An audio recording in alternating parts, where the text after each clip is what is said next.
আমরা সবাই cockroach. Cockroach কি খেয়ে যাবে পদ্মের সাজানো বাগান? সংঘ পরিবার বছরের পর বছর ধরে যে পদ্মের বাগান সাজিয়েছে, নরেন্দ্র মোদী, অমিত শাহেরা অপারেশন লোটাসের মধ্যে দিয়ে যে পদ্ম বাগানের পরিধি দিন দিন বাড়িয়েছে, সেই বাগানকে শেষ করে ফেলবে ককরোচ? জাতীয় রাজনীতিতে এখন এটাই সবথেকে বড় প্রশ্ন। কারণ নতুন একটি রাজনৈতিক দলের আত্মপ্রকাশ হয়েছে। জেন জি নিজেদের পরিচয় দিতে গিয়ে বলছে, আমি ককরোচ। শিক্ষিত বেকার যুবক, মূল্যবৃদ্ধিতে নাজেহাল গৃহস্থ আর নিজেদের পরিচয় দিচ্ছেন ককরোচ হিসেবে। আহমেদাবাদ থেকে অমৃতসর, দার্জিলিং থেকে সিকিম, গোয়া থেকে মণিপুর, মুম্বাই থেকে মিরাট, দিল্লি থেকে কলকাতা, ক্ষোভের এই প্রকাশ সর্বত্র।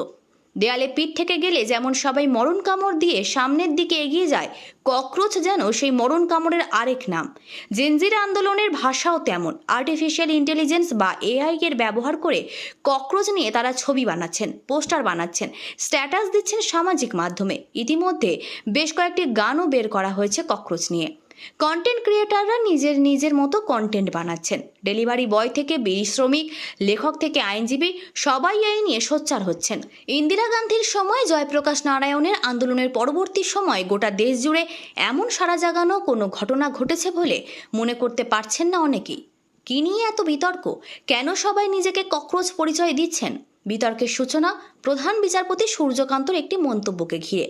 সম্প্রতি তিনি একটি মামলার শুনানি চলাকালীন কর্মহীন বেকার ছেলেমেয়েদের আরশোলা পরজীবীর সঙ্গে তুলনা করেন বলে অভিযোগ। কোথাও কিছু করতে না পারলে বেকাররা সাংবাদিকতা, সমাজকর্মী, আইনের মতো পেশাকে আঁকড়ে ধরেন বলে মন্তব্য শোনা যায়। তারপর থেকেই গোটা দেশ জুড়ে এমন আলোড়ন সৃষ্টি হয়েছে। এই ককরোচ মন্তব্যকে ভালোভাবে নেয়নি দেশের সাধারণ মানুষ।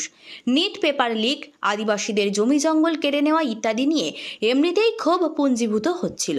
তার সাথে ভোট চুরি, মূল্যবৃদ্ধি, পেট্রোল ডিজেলের দাম বেড়ে যাওয়া, গ্যাসের সংকট প্রভৃতি নিয়ে মানুষ ক্ষোভ প্রকাশ করছিলেন।